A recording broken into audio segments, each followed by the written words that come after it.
लिंग पुराण में 7 गलतियां बताई है व्यक्ति को बर्बाद होने की। पहली गलती है, उसमें से अगर आप स्वीकार कर रहे हैं ये गलती, तो समझ लो कि गलती आपने करी है। गंगा जल तो बुलवाया टैंकर भरकर, 21,000 बेलपत्र भी समर्पित कर रहे हो।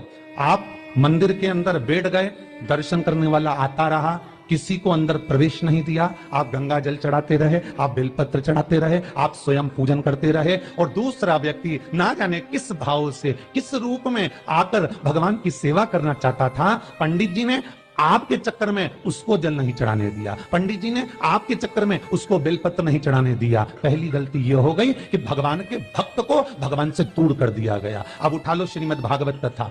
2 देवताओं ने गलती करी थी। एक ब्रह्मा जी ने गलती करी थी कि गाय बछड़ों का हरण कर लिया था। 1 वर्ष होने में 1 दिन था, तब ब्रह्मा जी ने गाय बछड़े वापस दिए थे। दूसरी गलती इंद्र ने करी थी, जल वृष्टि करी, तब भगवान कृष्ण को गोवर्धन पर्वत उठाना पड़ा। दोनों देवताओं ने गलती करी, पर भगवान कृष्ण ने इंद्र को क्षमा कर दिया, पर ब्रह्मा को क्षमा नहीं करा। क्यों नहीं करा? क्योंकि इंद्र को क्षमा इसलिए करा क्योंकि इंद्र ने जब जल वृष्टि करी तो सारे ब्रजवासियों को भगवान के चरणों में लाकर छोड़ दिया। सारे ब्रजवासी गोवर्धन पर्वत के नीचे आकर बैठ गए, भगवान के चरणों में आ गए। और ब्रह्मा ने जो गलती करी वो ऐसी गलती करी कि भगवान से गाय और बछड़ों को दूर कर दिया। जो भगवान से भगत को दूर कर दे उसको शंकर कभी क्षमा नहीं कर सकता। इसलिए बर्बादी का पहला कारण आप भक्त और भगवान में दूरी बना दी, आप भक्त और भगवान की दूरी बना दी। मेरा एक निवेदन हाथ जोड़कर है, हवेली जी हो, ठाकुर जी का मंदिर हो, रामकृष्ण मंदिर हो, शंकर मंदिर हो, किसी भी देवता का मंदिर हो, उसमें भक्त और भगवान में दूरी मत बनवाओ। बन सके तो भक्तों को ले जाकर भगवान के चरणों में छोड़ो। जाओ अंदर दर्शन करो, जाओ पूजन करो, जाओ पाठ करो, जाओ अर्चना करो। आप अगर गंगा जल भी चढ़ा रहे हो, आप अगर बेलपत्र भी चढ़ा रहे हो, 21,000 चढ़ा रहे हो, रोज 1 लोटा गंगा जल टैंकर भरवा के बुलवा के समर्पित कर रहे हो, पर निवेदन है एक कोने में बैठकर चढ़ाते रहो, बाकी के भक्तों के लिए कह दो तुम्हारे लिए मंदिर पूरा खुला है, आप खूब चढ़ाओ, आनंद करो, तो शायद तुम बर्बाद नहीं हो। भक्त से भगवान की दूरी होती है तो भगवान सहन नहीं कर पाता। भगवान की जब पूजन कर रहे हो, 21,000 बेलपत्र चढ़ा रहे हो, गंगा का जल चढ़ा रहे हो, चंदन चढ़ा रहे हो, अबीर चढ़ा रहे हो, गुलाल चढ़ा रहे हो, तो तुम्हारे भीतर ये अहंकार, जब तुम पूजन करके उठो तो उठते समय तुम्हारे भीतर अभिमान नहीं होना चाहिए कि मैंने जो अनुष्ठान करा उसके बराबर कोई नहीं कर सकता है। वो अभी लंका अधिपति रावण की सोने की लंका हनुमान नहीं जला सकते थे। संहिता उठाइए और रावण संहिता को उठाकर पढ़िए। हनुमान जी सोने की लंका नहीं जला सकते थे, फिर क्यों जल गई? किस लिए जली वो सोने की लंका?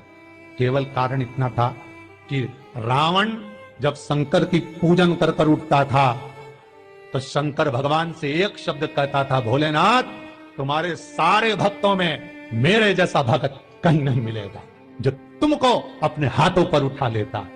बस वो अभिमान ऐसा था कि सोने की लंका जल गई, नहीं तो किसी की सामर्थ्यता नहीं थी कि सोने की लंका जले। आपका धन, आपका वैभव, आपकी सत्ता आपके पास रहेगी, आप पर कर्जा कभी नहीं हो सकता, आप पर कर्जा ठहर नहीं सकता। पर कर्जा क्यों बढ़ा, लंका क्यों जली, क्यों बर्बाद हुए? उसका कारण होगा आपकी अभिमतता। ये दूसरा कारण है व्यक्ति को बर्बाद होने का, अभिमत। तीसरा कारण का कि भगवान की सेवा तो आप कर रहे हो, भगवान की चाकरी में तो आप लगे हो, भगवान की आराधना भी कर रहे हो, दिया भी लगा रहे हो, धूप बत्ती भी लगा रहे हो, स्नान भी करा रहे हो, पंचामृत स्नान भी करा रहे हो, सारी पूजन अर्चना सब तुम कर रहे हो। पर हो सकता है इस पूजन अर्चना में आप केवल 3 घंटा पूजन करते हो और बाकी के समय किसी न किसी की जीवात्मा को दुख पहुंचा रहे हो। एक कथा में एक बात कही थी कि भले मंदिर में दिया मत लगाओ, भले मंदिर में जाकर धूप बत्ती मत जलाओ, भले मंदिर में जाकर भोग मत लगाओ, भले मंदिर में जाकर जल मत चढ़ाओ, कुछ मत करो, भले भगवान को नए कपड़े मत पहनाओ, भले तुम्हारी मर्जी पड़े भगवान को भोग मत लगाओ, पर शास्त्र कहता है कुछ मत करो, पर एक काम जरूर करना कि किसी के चेहरे पर प्रसन्नता ला देना तो मंदिर में दिया जलाने के बराबर होगा। किसी के चेहरे पर चमक ला देना, प्रसन्नता ला देना तो अगरबत्ती लगाने के बराबर होगा। किसी गरीबड़े के, किसी दुखी के चेहरे पर अगर तुमने प्रसन्नता ला दी तो वो भगवान को कपड़े पहनाने के बराबर होगा। मालूम पड़े तो मंदिर में पूरी सब्जी बांटो, मंदिर में भोजन कराओ, मंदिर में सारा पकवान चढ़ाओ, और कोई तुम्हारे कारण अगर दुखी है तो तुम्हें वो सुख का भान नहीं हो सकता। चौथा कारण है कि आप जो पाठ कर रहे हो, आप जो पूजन कर रहे हो, आप जो अनुष्ठान कर रहे हो, उसमें कुछ ना कुछ गलती जरूर हो रही है। ये चौथा कारण। एक बार पूरे घर के लोगों को बिठाओ, अपने घर के लोगों को, मम्मी से पूछना, मम्मी तुम कौन कौन सा पाठ करती हो? एक बार मम्मी से पूछे, फिर एक बार पापा से पूछना, पापा आप कौन कौन सा पाठ करते हैं सुबह? फिर बहू से पूछना, भाभी आप कौन कौन सा पाठ करती हो? फिर छोटी दुल्हन से पूछना, छोटी दुल्हन तुम कौन कौन सा पाठ करती हो?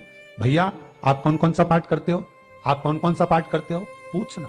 जब घर के अंदर बड़ी बहू अलग तरह का पाठ कर रही है, छोटी बहू अलग तरह का पाठ कर रही है, मंजली बहू अलग तरह का पाठ कर रही है, माँ अलग तरह का पाठ कर रही है, पति अलग तरह का पाठ कर रहा है, तो उसका जो प्रभाव है, कौन सी चीज कहां टकरा रही है जिसके कारण घर में रोग इतना है कि कोई सही होने वाला ही नहीं, और वो कारण आपको दुख की ओर लेकर जा रहा है, बीमारी की ओर लेकर जा रहा है। चौथा कारण है आपका मंत्र जाप, आपका स्मरण, आपका भजन, आपका पूजन कहीं गलत हो रहा है। पांचवा सूत्र है, महाराज हमने जो दान किया, हमने जो पुण्य किया, हमने जो सत्कर्म किया, वो किस जगह पर लगा?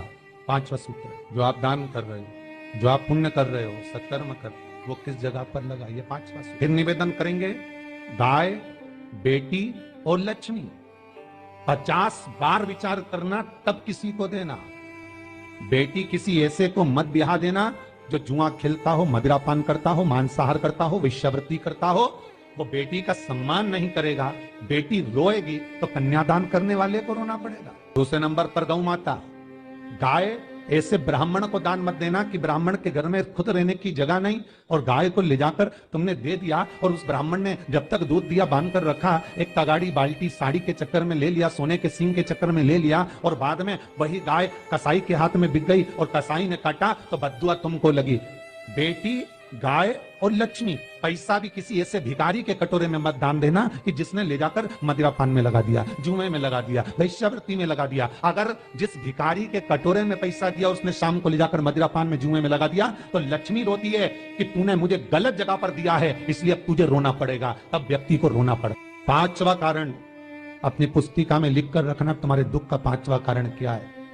क्यों तुम करोड़पति से रोड़पति बन गए? तुम्हारे यहाँ पर 4-4, 5-5 गाड़ी थी, खूब बेबहू था, खूब धन था, फैक्ट्रियां चल रही थी, सत्ताएं चल रही थी। भगवान शिव की कथा का छठा कारण बता, हमारे दुख का कारण छठा आदर सम्मान में कम। घर के जो बड़े हैं, घर के जो बुजुर्ग हैं, घर के जो आदरणीय हैं, उनका सम्मान नहीं करता। सुंदर कहा, जिस घर में माँ बाप की इज्जत नहीं होती, उस घर में देखना कभी बरकत नहीं हो। कभी कभी नगर में, गांव में सभी का व्यापार एक साथ समाप्त हो जाता है। कभी कभी गांव में, नगर में सबका व्यापार एक साथ समाप्त हो जाता है, सबका व्यापार एक साथ ही खल्लास हो जाता है, समाप्त, सभी कर्जे में हो जाते हैं। तो समझ लेना कि उस गांव के खेड़े का देव महादेव, उस गांव का खेड़ापति भगवान शंकर, उस गांव का शिव जरूर रुष्ट हुआ, जरूर रुष्ट। उसको मनाने का प्रयास करो, जिससे अपनी नगर, अपना गांव फिर उन्नति की सीढ़ी पर चढ़ जाए। जो अच्छा काम करवा रही है, अच्छी कोड़ी आई होगी, सत्कर्म करवा रही है, अच्छी कोड़ी आई होगी, और मालूम पड़े एक कोड़ी ऐसी आ गई जो डॉक्टरों में भरवा रही है, सारा की सारा धन मेडिकलों में लगवा रही है, पुलिस में लगवा रही है, कहीं गलत जगह पर लगवा रही है, कहीं एक्सीडेंट में लगवा रही है। जो कोड़ी गलत जगह पर धन को लेकर जा रही है, समझ लेना कि वो कोड़ी बेकार आ गई, जो सारा का सारा बर्बाद करने में लगी हुई है। उस कोड़ी को पहचानो कि वो कोड़ी कौन सी है। सातवां कारण शिव महापुराण का, लिंग पुराण का लिख कर रखना कि एक कोड़ी ढूंढना कि वो कोड़ी कौन सी घर में आ गई जो हमें बर्बाद कर कर चली गई। तो कोड़ी को ढूंढो। सावन से लेकर अभी तक की कथा की सबसे सुंदर रसतत्ववान आज की कथा के 7 कारण शायद आपकी जिंदगी को बना दे। साहब आज बाबा ने अगर बुलवाया है इस व्यासपीठ से, तो आपके लिए बुलवाया। एक कोई चालीसा पढ़ रहे, हनुमान चालीसा, शिव चालीसा, राम रक्षा स्तोत्र, गोवर्धन चालीसा। जब हम चालीसा का पाठ करते हैं तो उतनी देर तक, जितनी देर पाठ कर रहे हो, दिया जल रहा है, उतनी देर तक देवता एक पांव पर आपके सम्मुख में टकटकी लगाकर खड़े रहते हैं। इसलिए चालीसा करते समय, पाठ करते समय, अर्चना करते समय घी दिए में उतना ही डालना चाहिए जितनी जरूरत हो। भर कर दिया, रख दिया, हनुमान चालीसा का पाठ पूरा हो गया, तुम तो चली गई चाय पी रही, नाश्ता कर रही, और हनुमान जी वहीं एक पांव पे खड़े, दादा कब ये ठंडा हो, कब मैं घर जाऊं दूसरी जगह। अच्छा, पहले की जो बूढ़ी अम्मा होती ना, डोगरी बड़ी चतुर होती है, तुम देखना उनको। वो घी की बत्ती में बत्ती डुबो के रख दे, एक बत्ती निकाल के रखे, और बउवन इतनी समझदार, बउवन सोचे हमारी सास इतनी कंजूसड़ी कि बताओ बत्ती में घी भी सही निशाल है, तो सास जाए उधर, बहू डाल के दिया भर के बुझ जाए। अब सास से पूछो तो सही कि केवल बत्ती क्यों लगाई? हनुमान चालीसा पढ़ना है तो बत्ती उतनी लगना चाहिए जितनी पाठ हो जाए। अब इनको कौन समझाए? बहुओं को लगता है सास कंजूस हो गई, बेचारी कंजूस नहीं रही, फायदा सोचती तुम्हारा, और कोई बात नहीं। ना जाने बेचारी सास उनका जीवन कब सुधरेगा। जो भी करती हैं, जब भी करती हैं, अच्छा करती हैं, फिर भी बुराई माथे पड़ जाती बेचारी। करे क्या कि जब कोई मनुष्य भगवान शंकर के शिवलिंग का मात्र पार्थिव ही क्यों ना हो, मात्र निर्माण करता है, मात्र निर्माण करता है, और उसने उस शिवलिंग का निर्माण यदि भाव से किया है, प्रेमवश किया है, भगवान को रिझाने के लिए किया है, और वो शिवलिंग का निर्माण प्रदोष के समय पर करा गया है, तो महाराज वो जीवन का सर्वाधिक सुख प्रदान कर दे। लिंग पुराण कर रही है, स्कंद पुराण कर रही है, शिव महापुराण कर रही है। मात्र निर्माण ही कर लेना, मात्र निर्माण। एक शिवलिंग बनता है महाराज, बात निकली है शिव महापुराण की, तो आपको वर्णन कर दें। पर जिसको बहुत जरूरी हो, बहुत ही जरूरी हो, बहुत ज्यादा कष्ट में, मतलब रो रो के जिंदगी निकल रही हो, तो बनाना ये वास्ता शिवलिंग। उसको कहते हैं भस्म शिवलिंग। गाय का आलोना कंडा हाथ ना लगा हो, सूखा हो, उसको जलाकर उसकी भस्म तैयार कर कर, उस भस्म में थोड़ा सा गंगा जल मिलाकर, थोड़ा सा गंगा जल मिलाकर, और उसमें थोड़ी सी काली तिल डालकर, पीस कर डाल, उसका जो शिवलिंग का निर्माण करता है व्यक्ति, किसी भी महीने के प्रदोष पर, किसी भी प्रदोष पर उस शिवलिंग का निर्माण कर कर किसी विद्वान ब्राह्मण को बुलाकर रुद्राष्टाध्यायी से अभिषेक कर लेता है, महाराज उसकी मनोकामना 3 महीने के अंदर पूरी।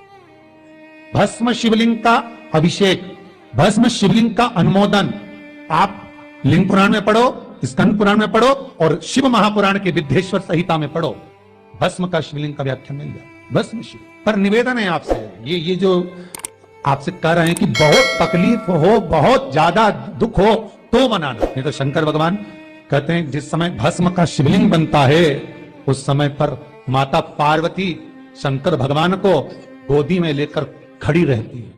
ध्यान दीजिएगा, प्रयास करना, कहीं बहुत सुंदर यज्ञ हुआ हो, बहुत बड़ा अनुष्ठान हुआ हो, बहुत बड़ा यज्ञ पूजन हुआ हो, तो उसमें जो गोला चढ़ता है, नारियल का गोला, गोटा, वो गोला जो समर्पित होता है पूर्णाहुति पर, उस जले हुए गोले को लेके आ जाना और उसकी राख तैयार कर, उस गोले की राख, और उस राख को कपड़े से छान कर किसी भी महीने की शिवरात्रि पर, किसी भी महीने की शिवरात्रि रात्रि को भगवान को समर्पित करना हो बस, और उसको उठाकर वापिस कटोरी में डालकर लेकर आ जाना, और उसमें थोड़ा सा गाय का घी मिलाकर उसको रख ले।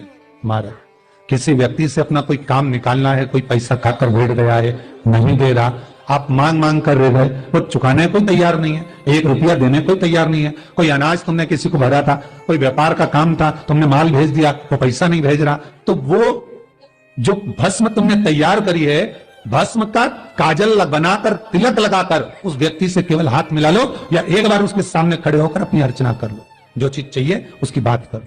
महाराज ज्यादा से ज्यादा 15 दिन, ज्यादा से ज्यादा 20 दिन, इससे ज्यादा दिन नहीं लगेंगे और अपना काम सफल हो जाए। भस्म में वो सुंदर भाव वर्णित किया गया, भस्म के अंदर वो भाव वर्णित है महाराज कि भस्म जीवन का सर्वाधिक सुख का अनुभव करा देते शिव महापुराण के माध्यम से, कि भस्म कभी भी घर के शिवलिंग पर नहीं चढ़ाना चाहिए। ध्यान देना हो, घर में जो छोटा शिवलिंग है उस पे जब पंडित जी रुद्राष्टाध्यायी का अभिषेक कराएं, अनुष्ठान कराएं, तो पंडित जी भले थोड़ी सी भस्म शंकर पर स्नान में चढ़वा दें, वो बात दूसरी है, पर भस्म कभी भी घर के शिवलिंग पर नहीं चढ़ाना चाहिए।